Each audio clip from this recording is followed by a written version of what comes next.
Selamat siang semuanya. Selamat siang Pak Zen selaku dosen dari strategi pasar global. Dimana perkenalkan nama saya Muhammad Lekber. Di sini saya mau ngebahas perihal tugas UAS, yaitu adalah strategi memasuki pasar global. Especially company-nya aku choose itu adalah PT Astra International Tbk, yang dimana kita akan membahas soal produk, industri, dan juga manufaktur di Indonesia perihal PT Astra Manufaktur Indonesia atau PT Astra International Tbk.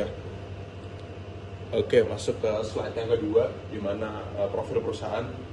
Aku mau jelasin sedikit. Profil perusahaan dari PT Astra Tbk itu adalah berdiri dari tahun 1957, yang dimana Astra itu berkembang menjadi salah satu kelompok usaha terbesar di Indonesia dengan portofolio bisnis yang luas dan terhubung dengan pasar internasionalnya cukup lama juga, di mana lini bisnis utama atau line up bisnis utama itu adalah otomotif, komponen, kendaraan, jasa keuangan, dan juga pembiayaan alat berat, pertambangan, construction, dan juga energi. Terus ada juga agribisnis, infrastruktur, logistik, dan juga teknologi information, yang dimana terus juga keduanya adalah jejaring internasional, dimana kerjasama atau collaboration dengan merek global seperti Toyota, Daihatsu, Isuzu, BMW, Peugeot, D-Trucks, aktivitas ekspor produk, kemitraan strategis, dan juga hubungan bisnis lintas negara. Dari kayak contohnya itu perusahaan Indonesia yang mampu bersaing di pasar internasional. Oke, aku mau masuk ke pengertian dari pemasaran global dulu. Dimana pengertian dari pemasaran global itu adalah intinya perencanaan, pelaksanaan, dan juga pengendalian aktivitas pemasaran lintas negara untuk memenuhi kebutuhan konsumen internasional, sekaligus menciptakan keuntungan bagi perusahaan. Yang dimana faktor yang harus dipahami itu adalah ada 4. Pertama ada budaya, ekonomi. Kedua ada ekonomi. Ketiga ada hukum. Keempat ada teknologi. Yang dimana kita bahas dulu di budayanya. Di budaya adalah nilai kebiasaan, gaya hidup konsumen berbeda di tiap negara. Yang kedua adalah ekonomi, di mana ekonomi itu adalah daya beli, stabilitas ekonomi, dan juga mempengaruhi dari permintaan atau demand. Yang ketiga ada hukum, di mana hukum ada regulasi impor, standar production, dan juga aturan distribusi, dan juga standar distribusi yang harus dipenuhi. Keempat ada teknologi, di mana teknologi ini meliputi inovasi produk, digitalisasi, mempengaruhi persaingan dan persaingan global, dan juga lainnya. Nah, dimana bagi Astra ini pemasaran global menjadi langkah penting untuk memperluas jangkauan bisnis atau meng-scale up company dari Astra tersebut untuk menyesuaikan produk dengan karakteristik pasar tujuan serta memperkuat daya saing perusahaan di pasar internasional. Selanjutnya, dimana alasan dia memasuki untuk pasar global. Yang pertama adalah memperluas pangsa pasar, jelas untuk scale up. Karena pasar domestik pasti ada cap-nya juga. Pasar global itu membuka cap dan juga peluang konsumen baru dan meningkatkan volume penjualan. Kedua ada meningkatkan keuntungan, di mana increasing dari keuntungan ini sangat jelas untuk satu meluaskan jangkauan pasar. Kedua adalah semakin besar peluang pertumbuhan pendapatan dan skala production. Ketiga adalah meningkatkan daya saing dengan persaingan internasional, juga mendorong perusahaan untuk berinovasi dari sisi produk, teknologi, dan juga layanan. Keempat adalah memperkuat citra merek atau bisa disebut kata sekarang adalah branding. Yang dimana branding untuk perusahaan yang menembus pasar global cenderung memiliki reputasi lebih kuat di mata konsumen dan juga investor yang mau dia take gitu. Selanjutnya ada di mana strategi memasuki pasar global, di mana strateginya ada di sini ada 3. Terus terakhir ada adaptasi pasar. Yang pertama adalah strategi alliance. Strategi alliance ini kerjasama dengan perusahaan global seperti Toyota, Daihatsu untuk memperkuat teknologi dan juga produksi secara distribusi. Terus kedua ada ekspor produk, di mana produk manufaktur yang diproduksi di Indonesia dapat diekspor untuk meningkatkan volume penjualan dan juga memperluas pasar.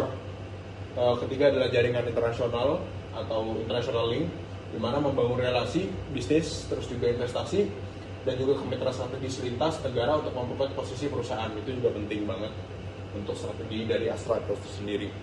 Terus terakhir adalah adaptasi pasar, menyelesaikan produk, layanan, dan komunikasi pemasaran berdasarkan kebutuhan konsumen di negara tujuan yang mau di reach marketnya. Oke, selanjutnya adalah analisis STP, di mana STP itu aku jelasin sebentar. Ada segmenting, targeting, positioning. Ibaratnya kenapa sih STP itu penting banget, karena STP itu bertujuan untuk how the leading product atau bisa brand atau bisa di jasa tuh ada service itu untuk masuk dan tahu sebenarnya ini tujuannya mau kemana dan juga targetingnya di berapa dan positioningnya untuk harga, positioning di market, positioning di brand itu di mana. Nah oke, kita masuk ke segmenting dulu. Nah di mana segmenting dari Astra tersebut adalah mengelompokkan konsumen berdasarkan kebutuhan pendapatan, wilayah geografis, preferensi kendaraan, dan juga segmentasi membantu Astra juga untuk memahami perbedaan pasar di setiap negara. Yang kedua adalah targeting. Targeting ini untuk memilih segmen yang paling potensial, menguntungkan, dan juga sesuai dengan kapasitas perusahaan dan target pasar yang mau diprioritaskan. Contohnya kayak yang sering dibahas di kelas, ketika consumer untuk membeli sudah pernah membeli barang yang harganya di atas 500 juta, case-nya untuk mobil, dia pasti akan mempertanyakan orang yang kenapa sih orang tuh mau beli mobil yang harganya di bawah dari 100 juta contohnya, which mean market target positioning untuk menengah, medium, dan juga low. Pasti akan mempertanyakan itu gunanya sih targeting. Dan positioning untuk membangun si citra dari perusahaan yang menawarkan produk berkualitas, produk berkualitas tinggi, inovatif, dan juga trust, dan juga mampu memenuhi standar pasar internasional. Yang dimana positioning ketika brandnya sudah masuk ke fase yang besar dan fase tinggi, positioning itu penting banget untuk apa? Customer loyalnya itu bisa trust. Selanjutnya ada marketing mix 4P, yang dimana ada produk, place, price, dan juga promotion. Aku mau bahas produk dulu, dimana produk itu ngaruh banget ke sini karena produk berkualitas tinggi itu dengan teknologi juga modern sesuai dengan kebutuhan konsumen global itu sangat ngaruh di strategi pemasaran global juga. Kedua ada place, di mana place ada tempat jaringan distribusi memperluas agar produk dapat menjangkau konsumen secara efektif. Di mana ketiganya adalah price, di mana harga kompetitif dan juga mempertimbangkan daya beli, biaya production, dan juga market condition itu penting juga.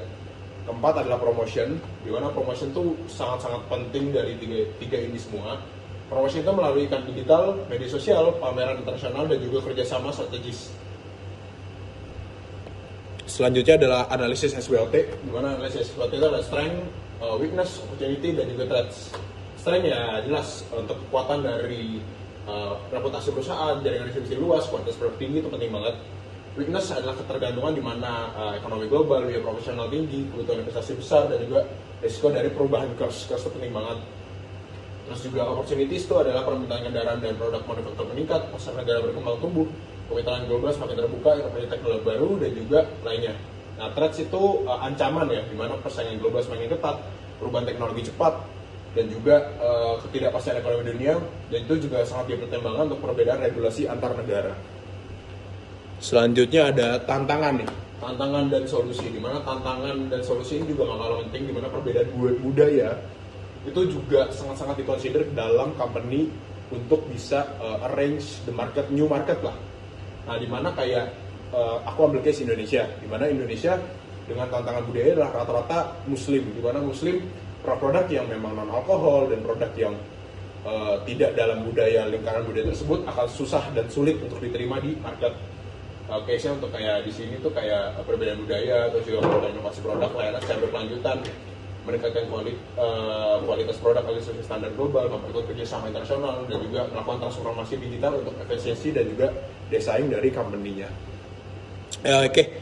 Yang terakhir adalah kesimpulan, di mana kesimpulan dari whole total Astra ini adalah di mana strategik untuk marketing dan pemasaran global itu sangat penting karena dalam tadi aku yang bahas STP, marketing mix 4P, SWOT, perusahaan itu dapat memahami posisi pasar, daya saing, dan juga strategi ekspansi mana yang perlu diambil. Karena perusahaan manufaktur Indonesia perlu terus meningkatkan inovasi, kualitas produk, dan juga kemampuan adaptasi dalam penerapan market global. Oke, kurang lebih seperti itu. Assalamualaikum warahmatullahi wabarakatuh. Terima kasih.